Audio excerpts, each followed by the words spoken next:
Hello बच्चों, let's read this question and the question says that in the given figure, if L1 parallel L2, the value of x is, now let's see the options. Option A 22.5 degree, option B 40 degree, option C 45 degree and option D 60 degree. तो आइए अब इस question को यहाँ पर हम solve कर लेते हैं। इस क्वेश्चन में कहा गया है कि हमारे पास ये जो फिगर गिवन है इसमें L1 पैरेलल है L2 के, तो हमें वैल्यू बतानी है x की क्या होगी।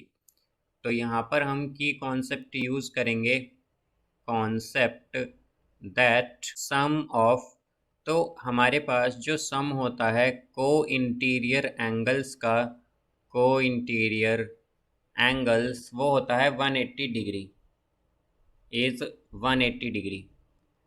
अब यहाँ पर अगर हम देखें तो हमसे क्या कहा गया है कि L1 पैरेलल है L2 के। तो अगर L1 पैरेलल है L2 के और हम देख सकते हैं कि हमारे पास यहाँ पर ये जो AC है ये क्या है, ये ट्रांसवर्सल है। तो हम कहेंगे यहाँ पर AC इज़ ट्रांसवर्सल, AC क्या है, ट्रांसवर्सल है, ट्रांसवर्सल। तो अगर L1 पैरेलल है L2 के और AC ट्रांसवर्सल है तो हम क्या कह सकते हैं यहाँ से कि हमारे पास यहाँ पर ये जो एंगल DAC है, angle DAC plus angle ACE इनका सम 180 डिग्री होगा। बिकॉज ये कैसे एंगल्स हैं, ये को इंटीरियर एंगल्स हैं और हमने की कंसेप्ट में देखा था कि जो को इंटीरियर एंगल्स होते हैं उनका सम क्या होता है, 180 डिग्री। तो यहाँ पर इनका सम 180 डिग्री होगा।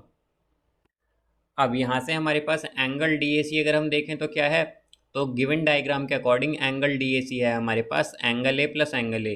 तो यानी कि इसे हम लिख सकते हैं A प्लस A। इसी तरह प्लस एंगल ACE अगर हम देखें तो ACE क्या है यहाँ पर, यह है angle B plus angle B। तो यह आएगा B plus B is equal to 180 degree. तो यहाँ पर ये हो जाएगा हमारे पास A प्लस B, यहाँ पर ये इसका होल ट्वाइस होगा बिकॉज 2A प्लस 2B आएगा तो 2 हमने क्या किया, कॉमन ले लिया, इज इक्वल टू 180 डिग्री। तो हमारे पास A प्लस बी क्या आ जाएगा, अगर हम पूरी इक्वेशन को 2 से डिवाइड करें बोथ साइड तो ये आएगा 90 डिग्री। इसे हम फर्स्ट मान लेंगे। अब यहाँ से हम अगर ट्रायंगल ABC कंसिडर करें, ट्रायंगल ABC में अगर हम देखें तो हमारे पास angle ACB, angle ACB plus angle CBA plus angle CAB, इन सब का सम क्या होगा, 180 डिग्री। बिकॉज हम जानते हैं कि किसी भी ट्राइंगल में तीनों एंगल्स का सम क्या होता है, 180 डिग्री। तो यहाँ पर इनका सम 180 डिग्री होगा। अब यहाँ से हमारे पास एंगल ACB क्या है, तो अगर हम देखें तो ACB है हमारे पास B, फिर प्लस एंगल CBA। तो CBA को हम एज इट इज़ रखेंगे, एंगल CBA को हम एज इट इज़ रखेंगे, प्लस एंगल CAB अगर हम देखें तो CAB क्या है, यह है हमारे पास एंगल A, यह है हमारे पास A is equal to 180 degree.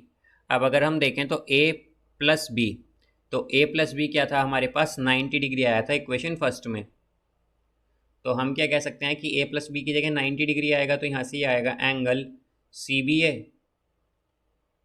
Plus 90 degree is equal to 180 degree. तो एंगल CBA क्या हो गया हमारे पास, angle CBA is equal to 180 degree minus 90 degree. तो एंगल CBA हो जाएगा हमारे पास 90 डिग्री। ये हमारे पास एंगल CBA आ गया है यहाँ पर।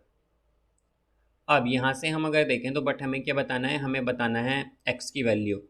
तो हमारे पास यहाँ पर जो एंगल x प्लस एक्स अगर हम देखें तो x प्लस एक्स और प्लस एंगल CBA जो है ये क्या आएगा, एंगल CBA इनका सम क्या हो जाएगा, ये हमारे पास 180 डिग्री होगा। बिकॉज ये एक स्ट्रेट लाइन पर बना हुआ एंगल है और हम जानते हैं स्ट्रेट लाइन पर बने हुए एंगल का सम क्या होता है, 180 डिग्री। या फिर हम ये भी कह सकते हैं कि एक हमारे पास क्या है, स्ट्रेट लाइन पर बना हुआ एंगल है, तो यहाँ पर इसका सम क्या होगा, 180 डिग्री। अब एंगल CBA क्या है हमारे पास, 90 डिग्री। तो ये होगा 2x plus 90 degree is equal to 180 degree. तो हमारे पास ये आएगा 2x is equal to 180 degree minus 90 degree. तो यहाँ से x की वैल्यू क्या आ जाएगी हमारे पास, अगर हम देखें तो 180 माइनस 90 क्या होगा, तो 90 डिग्री बाय 2, तो x की वैल्यू क्या आई, x की वैल्यू आई 45 डिग्री। तो हमें यही बताना था कि x की वैल्यू क्या है, तो x की वैल्यू है 45 डिग्री, तो इसका करेक्ट आंसर आएगा option C. So I hope you understood it well, best of luck, thank you.